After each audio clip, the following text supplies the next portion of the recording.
अस्सलाम वालेकुम, मैं हूं ज़हीर अली। आप देख रहे हैं मेरा YouTube channel toppers online physics academy. अगर अभी तक आपने मेरे चैनल को सब्सक्राइब नहीं किया तो काइंडली मेरे चैनल को सब्सक्राइब करें और प्रेस द बेल आइकन ताकि हर आने वाले की वीडियो की इंफॉर्मेशन आपको मिलती रहे। तो हमने लेक्चर 1 स्टार्ट किया था, जो लेक्चर नंबर 7 था सीरीज का।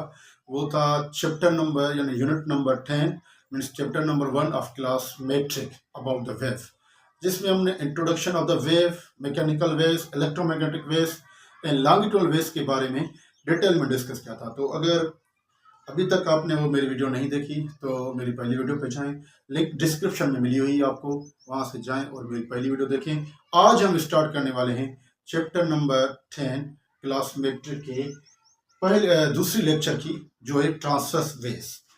सो what are the transverse waves? Waves in which particles of medium travel or move perpendicular to the direction of wave propagation। यानी जो वेव ट्रेवल के डायरेक्शन है उस पे जो पार्टिकल्स ऑफ मीडियम होंगे वो कैसे मूव करेंगे? परपेंडिकुलर मूव करेंगे, यानी 90 डिग्री पे मूव करेंगे। ठीक है, these type of waves are called longitudinal waves. और जो पैरेलल हैं, पैरेलल डायरेक्शन में मूव करेंगे, यानी वेव प्रोपगेशन के डायरेक्शन में मूव करेंगे, हम उसको लॉन्गिट्यूडनल वेव्स कहते हैं। वो आप मेरे पहले लेक्चर में देख सकते हो, लिंक डिस्क्रिप्शन में गिवन है। ठीक है, तो ट्रांसवर्स वेव्स, फॉर एग्जांपल आपके पास एक रोप है जो एक फिक्स पॉइंट पे क्या है, फिक्स्ड है, इस पॉइंट पे फिक्स्ड है। अब यहां पर आप क्या करते हैं? Up and down jerk apply करते हैं, यानी इसको आप अप एंड डाउन करते हैं, तो इसकी जो वेव फॉर्म हो जाएगी वो इस फॉर्म में इसकी शेप हो जाएगी। इस फॉर्म में क्या हो जाएगी? इसकी शेप हो जाएगी। Now this line is known as mean position. This line is known as mean position और another name is equilibrium position और इक्विलिब्रियम पोजीशन। तो यहां पर देखें, ये वो वाली लाइन है जब तक हमने इस मीडियम के अंदर कोई डिस्टर्बेंस प्रोड्यूस नहीं की, यानी वेव फॉर्म ही नहीं हुई, तो ये लाइन होगी, ये इसकी पोजीशन होगी रोप की या किसी भी दूसरी वेव की, ये पोजीशन होगी जिसको हम कहते हैं मीन पोजीशन और equilibrium position. This mean position in equilibrium position is defined as undisturbed position of a medium, और undisturbed position of a wave is called mean position, और इक्विलिब्रियम पोजीशन। ठीक है, अच्छा, फिर यहां पर देखें, अबव द मीन पोजीशन देखेंगे तो ये मैक्सिमम डिस्टर्बेंस है, बिलो द मीन पोजीशन देखेंगे ये क्या है? मैक्सिमम डिस्टर्बेंस है। तो ये जो maximum disturbance above the mean position है, this is known as crest, and the mean position below the maximum point of disturbance below the mean position is called trough. तो इसको कैसे डिफाइन करेंगे? Point of maximum disturbance, point of maximum disturbance above mean position, above mean position is called crest, is called crest. तो ये crest है। ठीक है, मैं इसको सी से रिप्रेजेंट कर देता हूं, तो ये भी क्रेस्ट होगा, ये भी क्रेस्ट होगा। ठीक है, यानी point of maximum disturbance above the mean position or above the equilibrium position or above the undisturbed position is known as crest. Point of maximum disturbance below the mean position, point of maximum disturbance below the mean position, below the mean position or equilibrium position is known as trough, is known as trough। तो अगर ये trough है, T से लिख देता हूं, तो ये भी ट्रफ होगा और ये भी ट्रफ होगा। ठीक है, नाउ दो टाइप के डिस्टेंस होते हैं, one is called vertical, other one is called horizontal. तो ये जो वर्टिकल डिस्टेंस है मीन पोजीशन से लेकर मैक्सिमम क्रेस्ट तक या मीन पोजीशन से लेकर मैक्सिमम ट्रफ तक, this distance is known as amplitude, this distance is known as amplitude. ठीक है, तो how we define the amplitude? The vertical length from mean position to crest or trough, mean position to crest or trough, crest or trough is known as amplitude, is known as amplitude. तो हम इसको क्या बोलेंगे, इसको हम amplitude बोलेंगे। ठीक है, यानी वर्टिकल डिस्टेंस हो मीन पोजीशन से लेकर कहां तक, या क्रेस्ट तक, या मीन पोजीशन लेकर ट्रफ तक, बात सेम है, हम इसको बोलेंगे एम्पलीट्यूड। ठीक है, now this vertical distance from crest to trough, this vertical distance from crest to trough is known as wave height, is known as wave height, represented by h. How we define the wave height?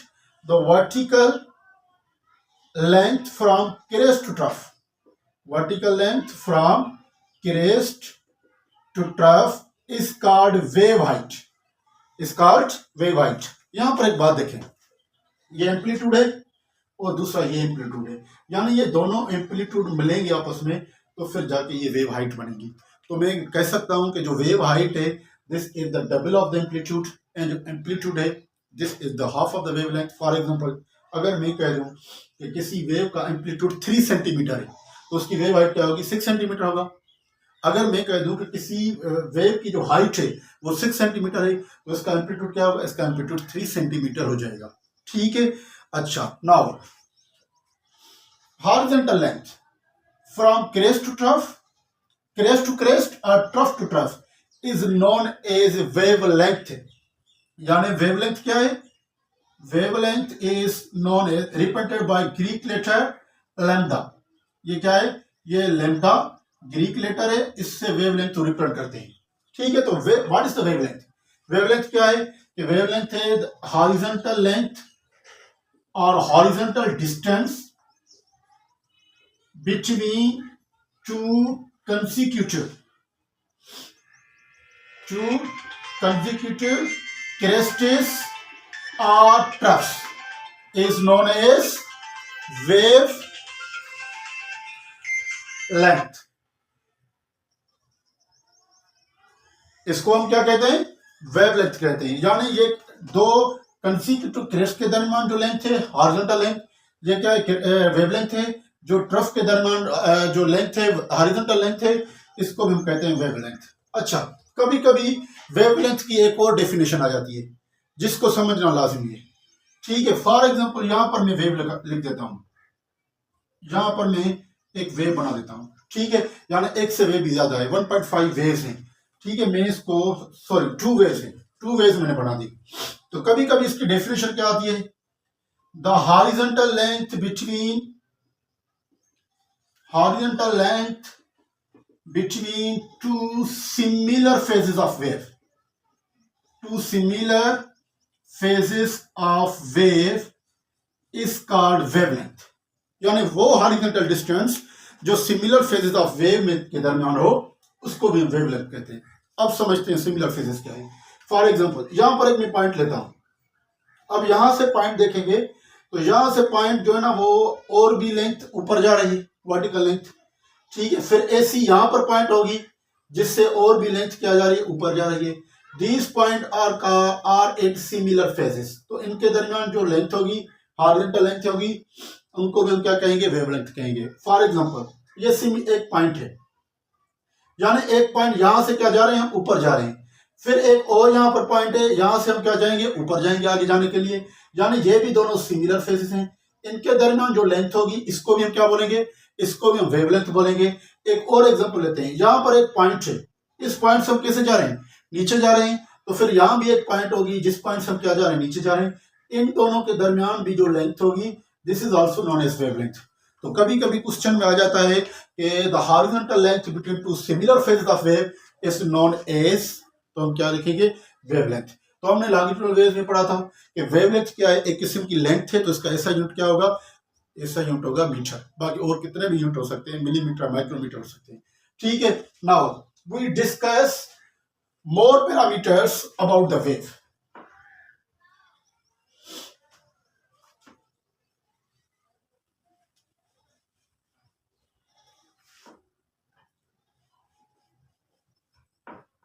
We discuss more parameters about the transverse wave।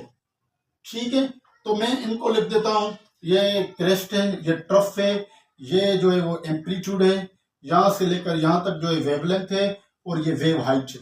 ठीक है, मैं इनको लिख लेता हूं फिर भी। Now एक कोई भी बॉडी है, एक वेव पूरी करती है, किसी भी मीडियम में एक वेव होती है, तो उस वेव को कुछ ना कुछ टाइम लगा होगा, यानी एक वीक कंप्लीट होने में। लाजिम बात है, कुछ भी लगा हो लेकिन टाइम तो कुछ लगा होगा। That time is known as time period. इसको हम क्या कहेंगे? That is known as time period. उनको हम टाइम पीरियड कहेंगे। ठीक है, तो टाइम पीरियड को हम कैसे डिफाइन कर सकते हैं? टाइम पीरियड को डिफाइन कर सकते हैं, time required to complete one wave. Time required to complete one wave is called time period. यानी एक वेव पूरी करने में जो टाइम रिक्वायर्ड हो, हम उसको क्या बोलते हैं? हम उसको टाइम पीरियड बोलते हैं। ठीक है, अब यहाँ पर देखें कि number of time required to complete one wave. अगर साइकिल्स की बात करूंगा तो time required to complete one cycle is known as time period. अगर मैं वाइब्रेशन की आगे चल के बात करूंगा तो time required to complete one vibration इसका टाइम पीरियड। तो यहाँ पर वेव है तो मैंने सिर्फ एक ही लिख दिया कि time required to complete one wave is known as time period. Now अगर सपोज करें यहाँ पर जो टाइम लग रहा है ये टाइम पीरियड लग रहा है। ठीक है, अगर यहाँ पर देखें कि मैं अगर कहूं कि एक सेकंड में किसी मीडियम में इतनी सारी वेव्स हो सकती है। ठीक है, या मैं इसको 2 कर देता हूं।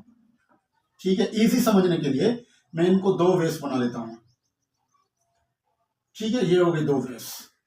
ठीक है, तो अगर मैं कहूंगा एक सेकंड में इतनी वेव्स बन रही हैं, तो हम इसको कैसे डिफाइन करेंगे?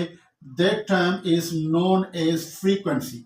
Frequency is defined as number of waves completed in 1 second.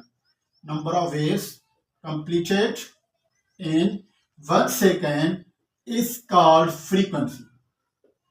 यानी एक सेकंड में जितनी भी वेव्स कंप्लीट हो रही हैं, उस वेव्स को हम क्या कहेंगे? उस नंबर ऑफ वेव्स को हम क्या कहेंगे? फ्रीक्वेंसी कहेंगे। ठीक है, तो यहां पर मैं लिख सकता था number of vibrations, number of cycles पर सेकंड, या नंबर ऑफ वेव्स पर सेकंड। हम इसको क्या लिखेंगे? Number of waves per second is known as frequency. Now, we are talking about the relationship between time period and frequency. Time period and frequency are always reciprocal of each other. Means t is equal to 1 upon f, f is equal to 1 upon t. ठीक है, तो इसको थोड़ा समझ लें। यहां पर देखिए, एक सेकंड के अंदर 2 वेव्स पूरी हो रही है। कितनी वेव्स पूरी हो रही है? 2 वेव्स। यानी मैं कह सकता हूं कि इसकी जितनी फ्रीक्वेंसी है वो क्या है? 2 हर्ट्ज है। ठीक है, मैं हर्ट्ज पे आता हूं कि हर्ट्ज क्या है। ठीक है, इसकी फ्रीक्वेंसी 2 हर्ट्ज है। तो अगर एक सेकंड के अंदर 2 वेव्स पूरी हो रही हैं, कंप्लीट हो रही हैं, तो एक वो वेव पूरा करने में जो टाइम लगा होगा, तो मैं कह सकता हूं कि 0.5 सेकंड लगा होगा, यानी 1/2 सेकंड लगा होगा। ठीक है, एक सेकंड में कितनी वेव्स पूरी हैं? 2, यानी एक वेव पूरी करने में कितना टाइम लगा होगा? हाफ लगा होगा। ठीक है, तो मैं इसको लिख सकता हूं इसे कि अगर सपोज करें t इज इक्वल टू 1/2, तो वाकई में ये आंसर क्या आ जाएगा? 0.5 सेकंड्स। एक और एग्जांपल लेते हैं कि फॉर एग्जांपल मैं कहूं कि एक सेकंड में 4 वेव्स पूरी हो रही है, लेट सपोज। ठीक है, एक सेकंड में 4 वेव्स पूरी हो रही है, यानी इसकी जो फ्रीक्वेंसी है वो क्या है? 4 हर्ट्ज है। इसकी फ्रीक्वेंसी क्या है? 4 हर्ट्ज है। तो यानी एक सेकंड में 4 वेव्स पूरी हो रही हैं, तो एक वेव्स के लिए कितना टाइम लगा होगा? तो आप कह सकते हो कि एक जो वेव्स हैं वो सेकंड का चौथा हिस्सा लगा होगा, यानी 1/4 सेकंड्स लगे होंगे, यानी जिसको मैं 0.25 सेकंड भी कह सकता हूं। तो हम टाइम पीरियड कैसे फाइंड करेंगे? t is equal to 1/4 seconds means this is equal to 0.25 seconds. ये हो जाएगा क्या? टाइम पीरियड मिल जाएगा हमें। ठीक है, यानी इसी तरह अगर मैं कह दूं कि इसका टाइम पीरियड 1/4 सेकंड है, तो इसकी फ्रीक्वेंसी क्या होगी? इसकी फ्रीक्वेंसी होगी 1/t which is equal to 1/1/4। तो ये 4 ऊपर हो जाएंगे, तो क्या हो जाएगा आंसर? 4 हर्ट्ज हो जाएगा। ठीक है, now we discuss about the hertz. तो हर्ट्ज क्या है? ये यहां पर देखें, f is equal to 1/t means 1 second. ऊपर चल के क्या हो जाएगा? Second inverse. That is actually a scientist of physics who demonstrate to define the concept of the frequency that is equal to second inverse, और उसको उसने कह दिया नाम किसका? हर्ट्ज का, जिसकी सिंबल हो गई, क्या सिंबल हो गई? Hz। तो ऐसा unit of frequency is hertz. अगर आपको कहे कि वो बेस यूनिट की सूरत में क्या होगा, तो वो हो जाएगा सेकंड इनवर्स। तो यहां से पता चल गया कि frequency and time period are always reciprocal to each other. तो मैं यहां पर एक पॉइंट लिखने वाला हूं। ठीक है, यहाँ पर मैं एक पॉइंट लिख देता हूँ। यहाँ पर देखें फ्रीक्वेंसी डिवाइड में यहाँ पर क्या होगी, मल्टीप्लाई में होगी। यहाँ एफ इंटू टी हो जाएगा तो आंसर क्या आएगा, 1 आएगा। यहाँ पर टी डिवाइड में यहाँ पर मल्टीप्लाई करेगा, फिर भी एफ इंटू टी आएगा, आंसर क्या आएगा, 1 आएगा। तो मैं यहाँ पर लिख सकता हूँ product of frequency and time period, product of frequency and time period is always equal to 1,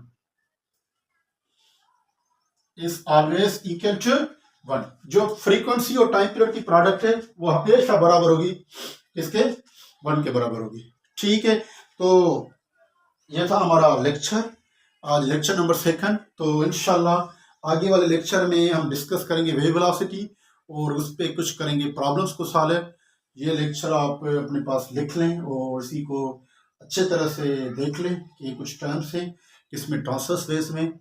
तो इंशाल्लाह संडे वाले दिन शाम के टाइम में आपको फर्स्ट ईयर और इंटर की भी वीडियो आ जाएंगी और मैं कोशिश करूंगा कि हफ्ते में, वैसे तो मैंने 3 का प्रोग्राम बनाया था, लेकिन 4 वीडियोस हफ्ते में मैं अपलोड करूं फर्स्ट ईयर और इंटर के, और 3 वीडियोस अपलोड करूं 9th और मेटर के, क्योंकि और भी हम जनरल डिस्कस करेंगे हर संडे को, या 15 दिन 20 दिन के बाद मैथमेटिक्स के 3-4 लेक्चर डिस्कस करेंगे। तो इंशाल्लाह आपको ये वीडियो पसंद आएगा तो मेरे चैनल को सब्सक्राइब करें और हिट द बेल आइकॉन और दूसरों के दोस्तों के साथ शेयर करें ताकि सबसे ज़्यादा से ज़्यादा बच्चों को फ़ायदा पहुंच सके। तब तक दीजिए मुझे इजाज़त। अल्लाह हाफिज़।